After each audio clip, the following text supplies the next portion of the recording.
Hey folks, in this episode we check off a bucket list destination, the climax of our Florida Keys trip, Dry Tortugas National Park and Fort Jefferson. Come sail along with us. Make sure you click subscribe so you don't miss our next adventure. So they renamed it Sunset Key. Smile, please. Cheese. Visiting Dry Tortugas National Park was the primary reason we spent all the time and treasure to travel to the Keys. And here we were. We were on the dock by 7:30 for the Yankee Freedom for the 3-hour trip to Fort Jefferson.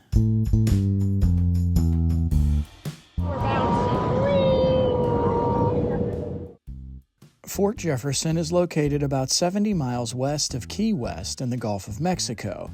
Its strategic location has to do with ocean depth and shipping lanes. Any large ships would have to go around Dry Tortugas to sail into the Gulf and up to New Orleans. The U.S. government realized the value of this area and started to build a third system fort there after the War of 1812.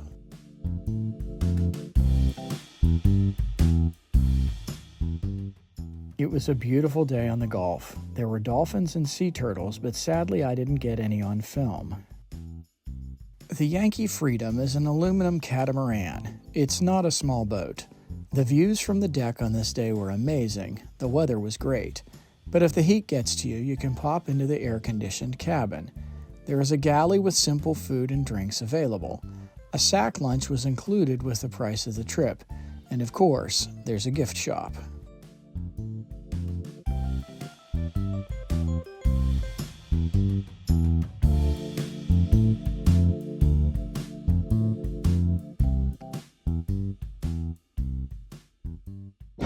Okay, there it is. Look how there's a seaplane coming in. Look how it looks like the sun is just shining on it. Right? It's like there's a spotlight on it. Hello, everybody! Thanks for coming today! Now, if you can't see Fort Jefferson peeking out over the horizon, that's okay. I'll circle it for you.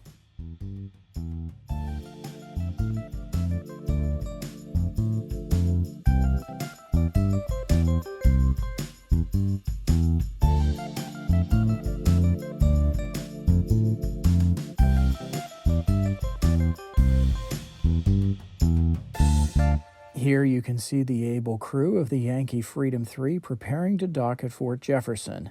These folks were all awesome.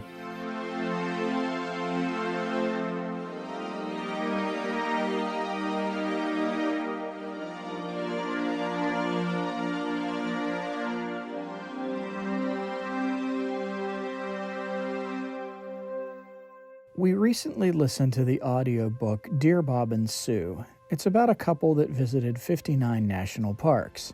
They visited the most remote U.S. national parks in Alaska, and after listening to that book, it made me realize that Dry Tortugas maybe isn't that isolated. I mean, there are float planes.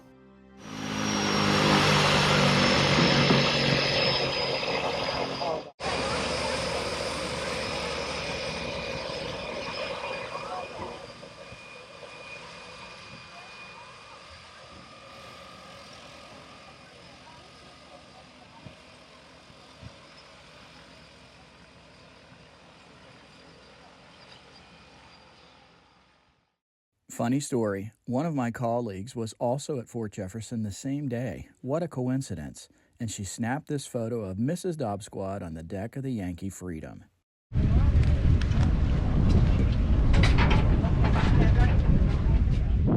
The crew brought us into dock and we were ready to disembark.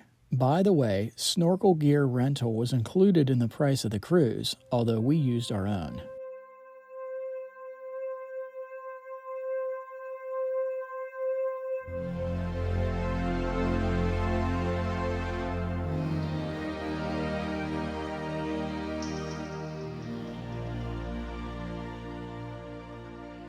We made it. Here's what the beach looks like.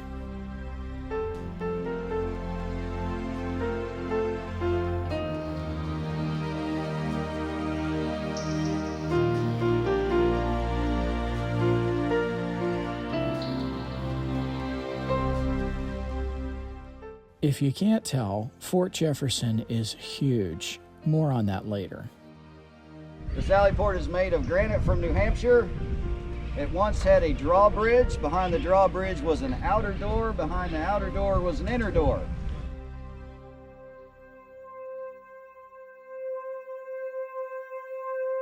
Welcome to the Sally Port. Please come into the port.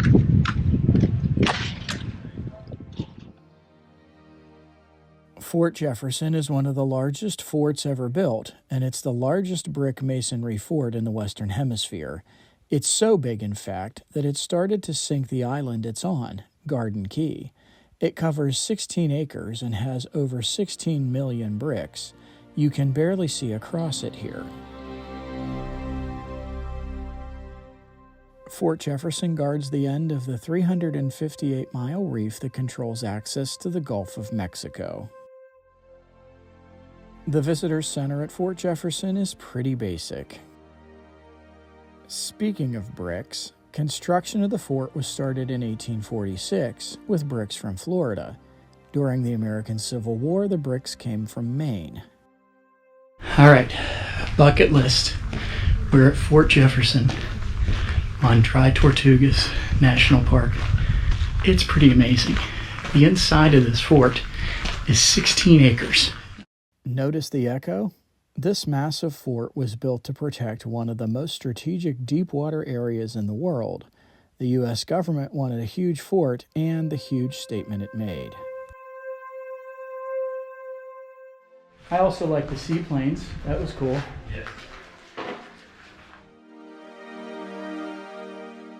I feel like a lot of the forts we've seen while we've been down here have this kind of deal. This is how Fort Knox was in Maine. Well, it must be. That era. Is Fort Pulaski same? It's the same thing. They're all third wave. Well, yes, Mr. B, you're right. Fort Knox in Maine is another third system fort. Click the link above for our trip to Fort Pulaski near Savannah, Georgia.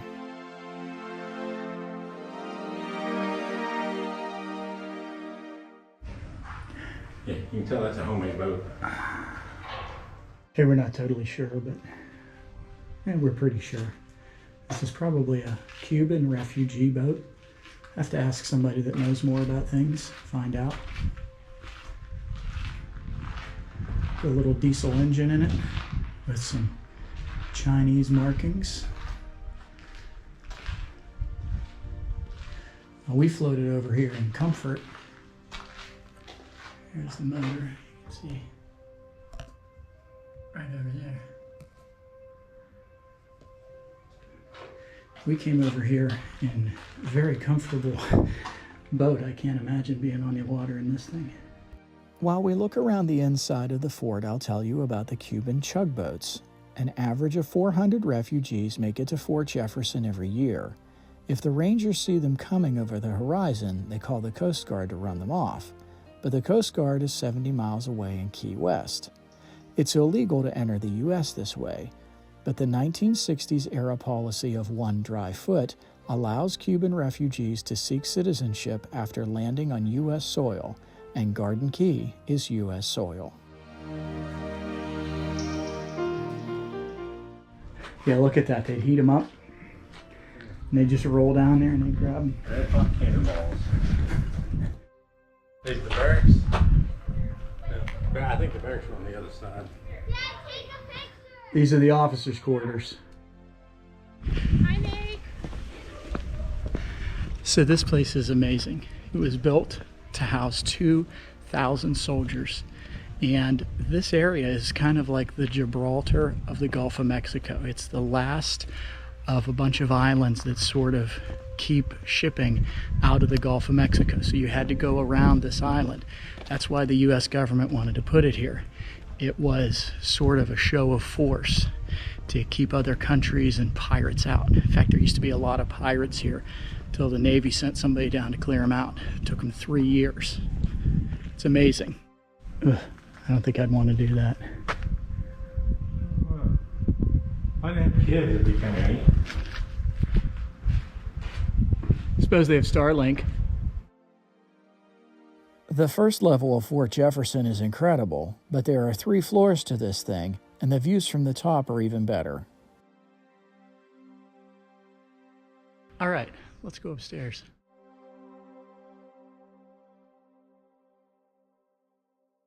This is the moat. Soon we'd be snorkeling near this area.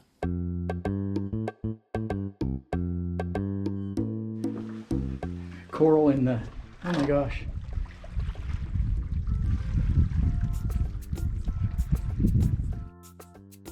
This is probably good that I'm not up here with the children. Yeah. Dennis Rodman? What year was this gun? Does it say on there? 1873. I'm walking on the top of the fort here, which, considering my fear of heights, well, just wait till you see the ocean. All right, I don't normally do stuff like this, but... Oh my gosh, I see a shark.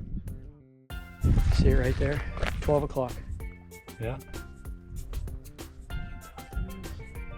It's a tuna. Mr. B and I were discussing at this point how pictures don't do these views justice.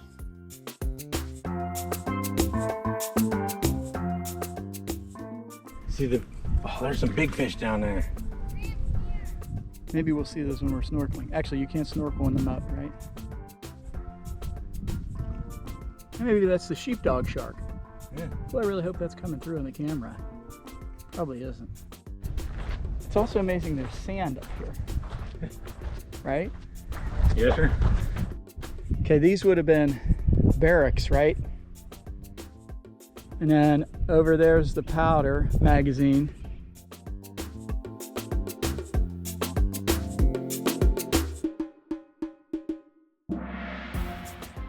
I don't know where people went. I can't hear them now.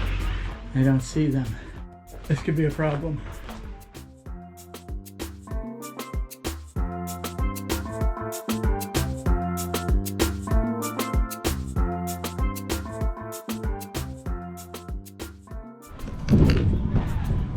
All right, we are preparing to snorkel. Hopefully we get some good underwater videos.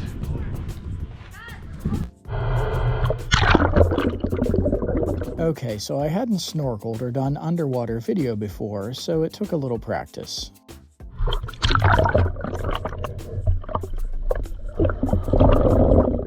For a while it seemed like all I was going to see was seaweed, but after a while things got more interesting.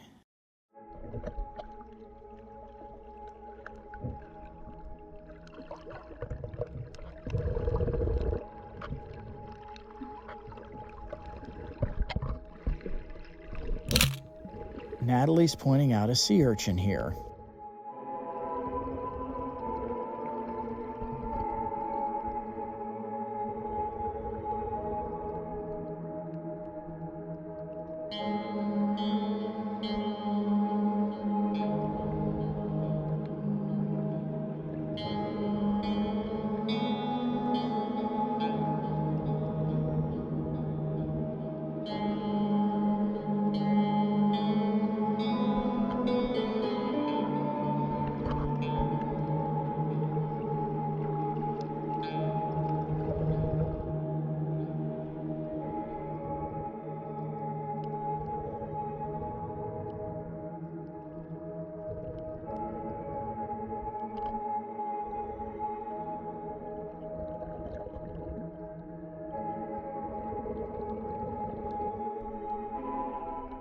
It's hard to tell on video, but these still shots show a giant grouper in the hole in the wall.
That was an amazing day.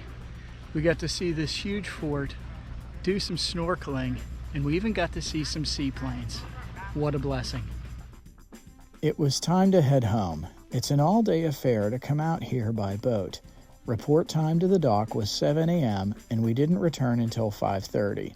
It's a long and tiring day, but we wouldn't have traded it for the world. Thanks for watching. In our next video, we fast forward to July 2024 and head out west for Pikes Peak, Mesa Verde, Great Sand Dunes, and more. Please remember to subscribe to our channel, like and share this video, and comment below.